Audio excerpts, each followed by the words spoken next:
नमस्कार, ये हो गैलेक्सी प्रदेश न्यूज। शुरुआत में हेडलाइंस।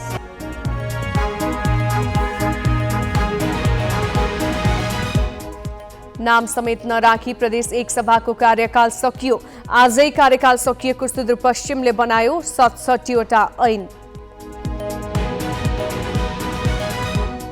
असारदेखि बढ्न थालेको डेंगू संक्रमणले अस्पतालमा बिरामीको चाप। धादिङ र रूपन्देहीमा संक्रमण तीव्र। रूपन्देहीमा एक सातामै 107 संक्रमित भेटिए।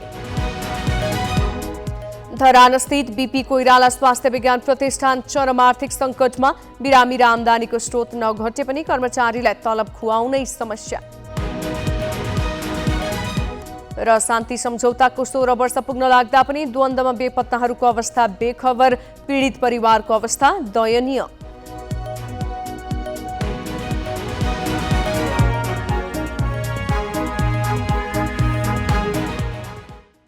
प्रदेश 1 को प्रदेश सभाको पहिलो कार्यकाल आजदेखि सकिएको छ। प्रदेशको नाम नै नराखी प्रदेश सांसदहरू विदा भएका छन्। दलहरूले आफ्नै अडान लिएका कारण प्रदेश 1 प्रदेश सभाको पहिलो कार्यकालमा प्रदेश बेनामै बनेको छ। प्रदेश सभाको अन्तिममा भने सांसदहरूले नाम राख्न नसकेको भन्दै आत्मग्लानि महसुस गरेका छन्। जनतासित त अब समग्रतामा अब सबैले जिम्मेवारी लिनुपर्छ। त्यसो हुँदा यहाँको राजनीतिक परिस्थिति यस्तो रह्यो, त्यस कारणले गर्नु सकिएन। अब जनतासित माफी माग्नु जसरी संविधान एकपल्ट बनाउन नसक्दा हामी जनताले माफी माग्यौँ, जनताले इमान्दारीसित हामीले माग्दा माफी पनि दियौँ। धेरै मलाई लाग्छ अब अघि कतिपय परिस्थितिको कारणले त्यो हुन नसकेको कुरा इमान्दारीसित जनतालाई राख्नु जनतालाई माफ गर्छ। 5 वर्ष बित्न लाग्दासम्म आफ्नै अडानमा बसेका सांसदहरूले अन्तिम बैठकमा हात नै जोडेर प्रदेशवासीसँग माफी मागेका छन्। अझ यसो भन्दै गर्दाखेरि म अहिले गठबन्धनको सरकार प्रमुख भएको मन्त्रीजी हेरेर दोष दिनु, म आफै पनि त्यसमा दोषी छु। हामी सबैको इच्छा शक्तिको कमजोरी नभएर अघिल्लो सरकार मात्रै दोषी छैन, हामी सबै समय थियो, सोच थियो, तर हुन सकेन। यसको लागि म सम्मानित प्रदेश सभामा मान्य सभामुख महोदय, माननीय सदस्यजीहरूको अगाडि, मान्य मन्त्रीको अगाडि म सम्पूर्ण प्रदेशको नामाकरण नहुन सके म सम्पूर्ण प्रदेश 1 का जनताहरूसँग हात जोडेर नामाकरण गर्न सकिनँ भनेर म माफी माग्दछु यो सम्मानित प्रदेश सभाबाट। सुदूरपश्चिम प्रदेश सभाको कार्यकाल पनि आजै सकिएको छ। 10औं अधिवेशनमा प्रदेश सभाको अन्त्य भएको छ। सुदूरपश्चिम प्रदेश सभाले 5 वर्ष अवधिमा 67वटा ऐन निर्माण गरेको छ।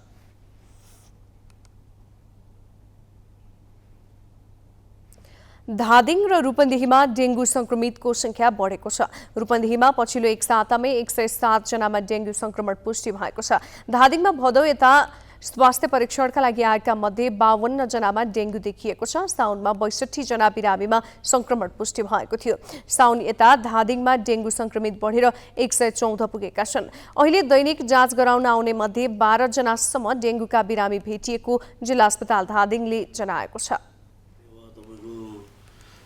पहिला हाम्रो चाहिँ 2-3 जना पोजिटिभ आउँथ्यो भने अहिले 11-12 जना अब दिनभरिमा हेर्दाखेरिमा 11-12 जना पोजिटिभ आइरहेछन्। हिजो पनि हाम्रो चाहिँ 11 कि 12 जनाको हाम्रो पोजिटिभ आएको छ हिजो भर्खरै पनि। रूपन्देहीमा 18 जना डेंगूका बिरामी अस्पतालमा भर्ना भएका छन्। रूपन्देहीका सरकारी तथा निजी अस्पतालका ल्याबमा डेंगू परीक्षणका लागि आउने बिरामीको घुइँचो नै लागेको छ। संक्रमण भएपछि ज्वरो आउने, रगतको मात्रा घट्ने, शरीर शिथिल हुँदै जाने, टाउको दुख्ने, ढाड जोड्ने तथा मांसपेशीहरू दुख्ने लगायतका लक्षण देखा पर्छन्। धरानमा रहेको बीपी कोइराला स्वास्थ्य विज्ञान प्रतिष्ठानमा दैनिक 3000 देखि 3500 बिरामी आउने गरेका छन्। अस्पतालको आमदानी दैनिक 40 देखि 50 लाख हाराहारी छ। बिरामी आउने क्रम घटेको छैन। आमदानीको स्रोत गुमेको पनि देखिँदैन, तर प्रतिष्ठान उठ्नै नसक्ने गरी आर्थिक सङ्कटमा गुज्रिरहेको छ। 1 दशक अघिसम्म नाफामा चलेको प्रतिष्ठान अहिले 1 अर्ब 41 करोड घाटामा छ। लामो समयदेखि रिक्त रहेको रजिस्ट्रार पदमा 1 महिना अघि प्राध्यापक डाक्टर सूर्यप्रसाद सङ्ग्रौला नियुक्त भए। उनी नियुक्त भएको 14 दिनपछि साउन 31 गते श्वेतपत्र जारी गरे। पत्रमा कोरोना कालमा सोचे अनुसारको रकम उठ्न नसकेको, बिमा बापतको रकम सरकारी पक्षबाटै भुक्तानी हुन नसकेको तथा 2 वर्षदेखि विद्यार्थी भर्ना हुन नसकेको लगायतका कारण देखाउँदै आर्थिक सङ्कट आइपरेको बताइएको छ। प्रतिष्ठानको मासिक आम्दानी 15 करोड रुपैयाँ छ भने 20 करोड भन्दा माथि खर्च हुने गरेको छ। यसरी हुने घाटाका कारण विगत 4 वर्षको अवधिमा 1 अर्ब 41 करोड घाटा रहेको प्रतिष्ठानले जनाएको छ। आर्थिक सङ्कट चुलिँदै जाँदा भुक्तानी दिनुपर्ने सबै कार्य बन्द गरिएको छ। अर्कोतर्फ कार्यरत कर्मचारी तथा स्वास्थ्य कर्मीलाई तलब भत्ता समेत खुवाउन समस्या भएको प्रतिष्ठान बताउँछ। केही फाइनेन्सियल एस्पेक्टहरूलाई बन्द गरेका छौँ, जस्तै भुक्तानीका प्रक्रियाहरू जो छन् पहिलेदेखि अब त्यो चाहिँ पाइपलाइनमा जति बसेका छन्, अरू आन्तरिक रूपमा मेन्टेनेन्स गर्ने हरेक कुराहरू छन् हाम्रो इन्स्टिट्युसनभित्र, ती सबै कुराहरू अहिलेलाई बन्द छन्। अहिले हामीहरूलाई केवल हामीसँग के छ भन्दाखेरि अस्पतालको कुराहरू जो छ, जनताको सेवासँग जो सम्बन्धित छ त्यसलाई हामी कटौती गर्दैनौँ। बरु हामी तलब खाँदैनौँ तर जनताको सेवा कटौती गर्दैनौँ, त्यो हाम्रो प्रतिबद्धता छ। अर्कोतर्फ विद्यार्थीको जो पठन पाठन छ, शिक्षा छ, उनीहरूको चाहिँ परीक्षा छ, त्यसलाई आइपर्ने खर्च हामी धान्छौँ, अहिले धानिरहेका छौँ, तर तलब खाने स्थिति अहिले हामीसँग पुगेको छैन। 1 दशक अघि तत्कालीन डाक्टर बलभद्र दास उपकुलपति भएको समयमा कर्मचारी कल्याण कोषमा राखेको 10 करोड रकम झिकेर प्रतिष्ठानमा कार्यरत कर्मचारी तथा स्वास्थ्य कर्मीलाई तलब खुवाइएको थियो। यसै बेलादेखि बिबी प्रतिष्ठान निरन्तर घाटामा गइरहेको छ। राजनीतिक शक्तिका आडमा नियुक्त हुने पदाधिकारीले ठूलो रकम खर्च गरेर आउने र यहाँ आएपछि लगानी उठाउन खोज्ने प्रवृत्तिले प्रतिष्ठान आर्थिक सङ्कटमा परेको देखिन्छ। यसरी एकपछि अर्को गर्दै आउने पदाधिकारीहरू पैसा असुल्न लाग्ने भएको कारणले पदाधिकारीहरू नै क्लिन नभएपछि संस्था बिग्रिँदै गएको हो र संस्थाको कुल आम्दानी पनि अब बीचमा पेन्डेमिकको एरियामा त्यो पिरियडमा त कुरा नगरौँ, बाँकी अरू पिरियडमा भने अब दैनिक 3000 देखि 3500 ओपिडी बिमारी आउने त्यत्रो ठुलो अस्पताल, लगभग अब 750 देखि 1000 बेडको त्यो अस्पताल, त्यसको आम्दानी खर्चलाई धान्न सक्ने गरी नै हो। अलिकति ओभर स्टाफिङ छ, अलिकति चुहावट छ, तर मेन कुरा चाहिँ के छ भने बिबीभित्र भ्रष्टाचार छ। प्रतिष्ठानको आम्दानीको स्रोत विद्यार्थी भर्ना र अस्पतालको सेवा हो। उठेको रकम पनि जथाभावी खर्च गरेपछि सरकारले अनुदानको व्यवस्था नगरे भोलिका दिनमा बिपी प्रतिष्ठान अझ धराशायी बन्दै जाने देखिन्छ।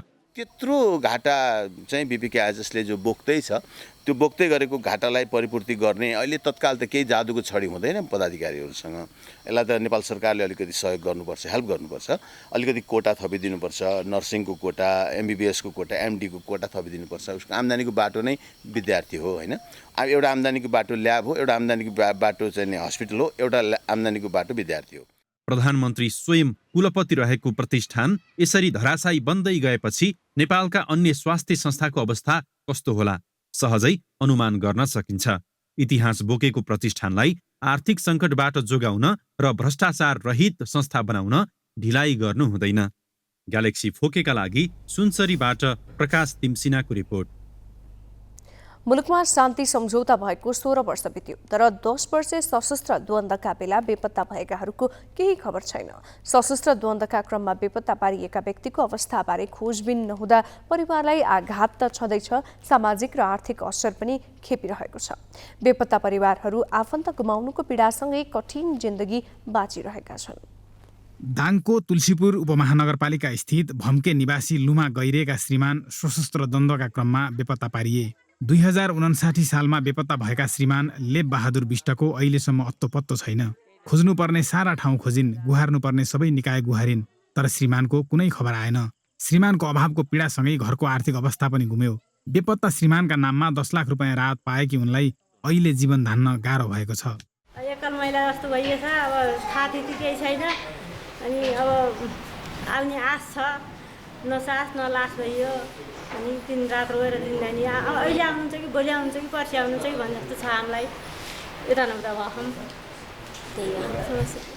सशस्त्र द्वन्द्वका बेला दाङबाट मात्रै 81 जना बेपत्ता भए। पीडितले अझै न्याय पाउन सकेका छैनन्। कसैका परिवारका मुली छैनन्, कसैका सन्तान छैनन्। यो जर्जर पीडाका बीच कतिलाई परिवार पाल्न मुस्किल छ।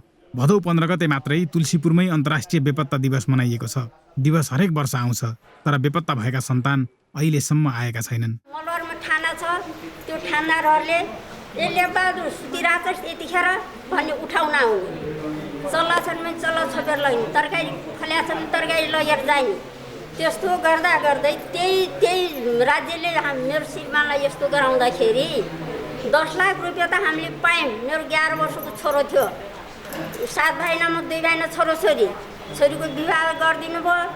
11 वर्षको छोरो छ, मैले कसरी पढाएँ कसरी गऱ्यो होला। द्वन्द्व पीडित परिवारका धेरै समस्या छन्। गरिखाने मान्छे नै नभएका परिवार रोग र भोकसँग जुधिरहेका छन्। सरकारवाला निकायले आश्वासन बाहेक यी परिवारका लागि कुनै सुविधा दिन सकेको छैन। केही गर्छन् कि भन्ने आशामा तपाईँहरू त्यो आशामा हुनुहुन्छ। हामी सबैको पनि आशा के हो भने यो दुईवटा आयोगले छिटोभन्दा छिटो आफ्नो कदमलाई चाहिँ अन्तिम रूपमा दिएर मतलब ती द्वन्द्वका प्रभावमा परेका समुदायहरूलाई वर्गीकृत गरेर चाहिँ दिनुपर्ने राज्यको तर्फबाट सहयोगको चाहिँ अन्तिम सहयोगको प्याकेज वा पुनर्स्थापनाको कार्यक्रम चाहिँ ल्याइदिएको खण्डमा सायद भोलिका दिनमा यी सबै कुराहरू फेरि सुनिनु पर्दैन।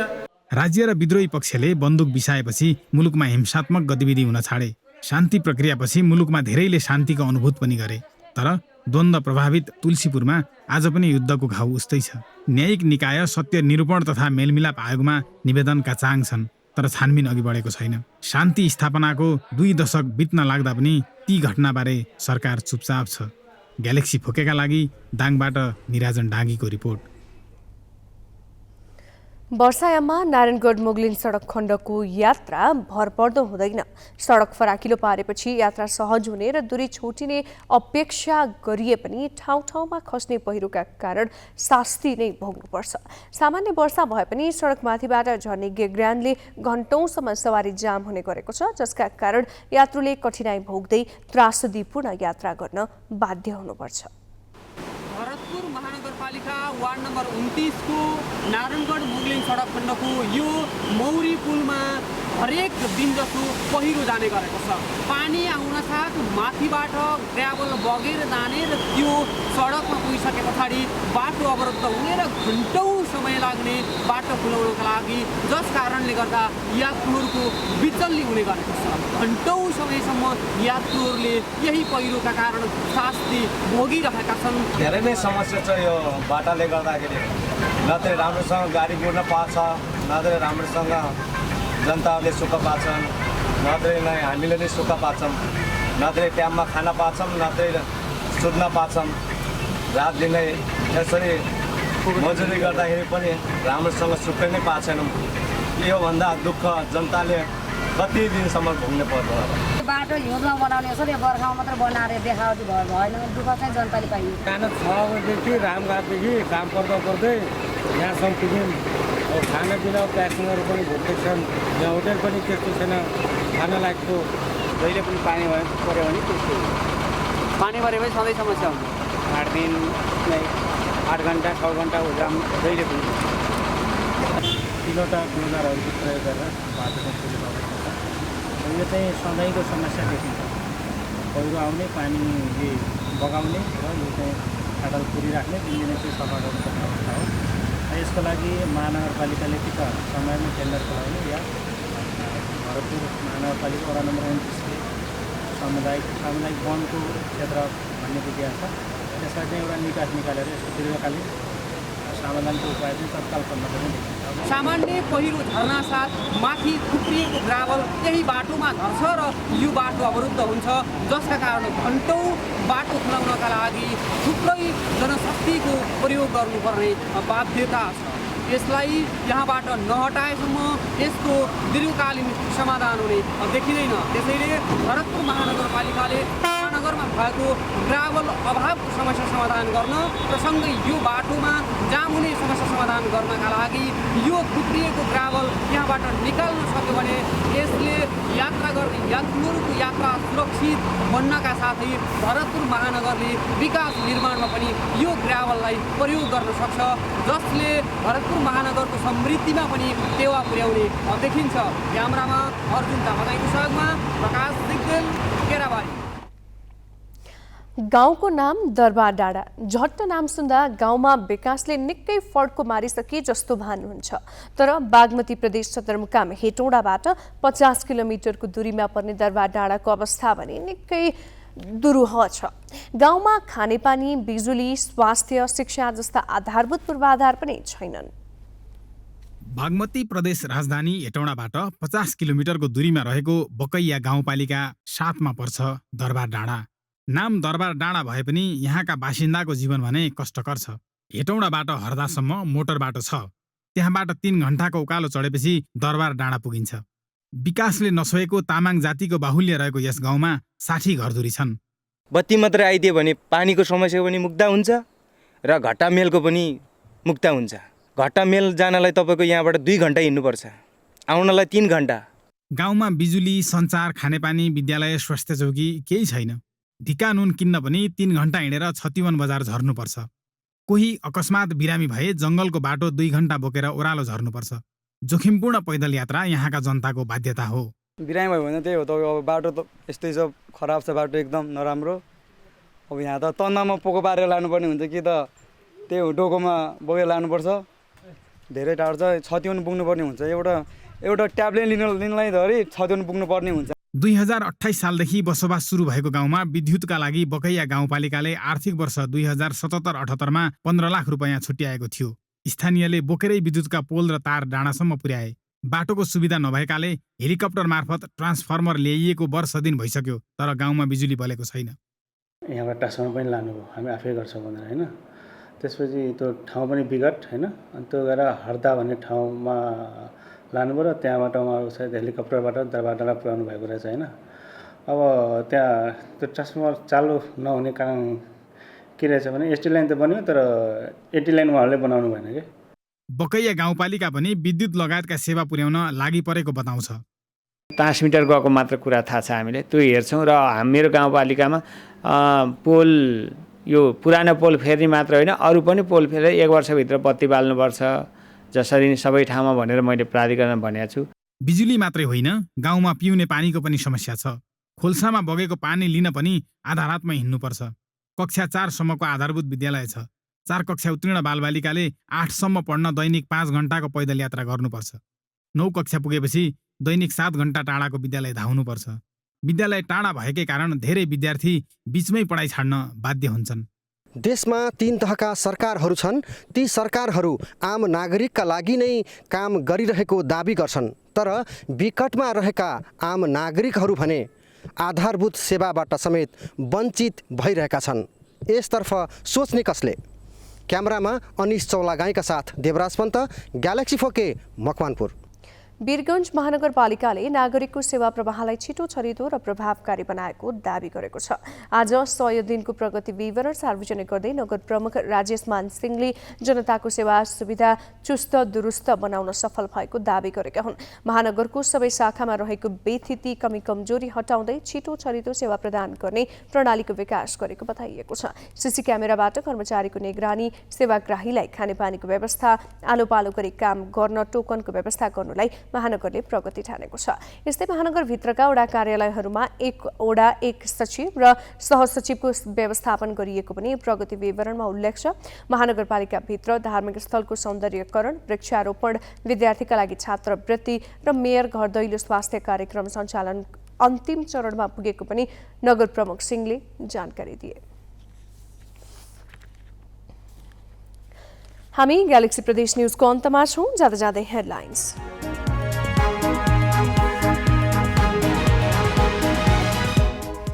नाम समेत नराखी प्रदेश 1 सभाको कार्यकाल सकियो। आजै कार्यकाल सकिएको सुदूरपश्चिमले बनायो 67वटा ऐन। असारदेखि बढ्न थालेको डेङ्गु संक्रमणले अस्पतालमा बिरामीको चाप। धादिङ र रूपन्देहीमा संक्रमण तीव्र। रूपन्देहीमा एक सातामै 107 संक्रमित भेटिए। धरानस्थित बीपी कोइराला स्वास्थ्य विज्ञान प्रतिष्ठान चरम आर्थिक सङ्कटमा। बिरामी र आम्दानीको स्रोत नघटे पनि कर्मचारीलाई तलब खुवाउनै समस्या। र शान्ति सम्झौताको 16 वर्ष पुग्न लाग्दा पनि द्वन्द्वमा बेपत्ताहरूको अवस्था बेखबर। पीडित परिवारको अवस्था दयनीय।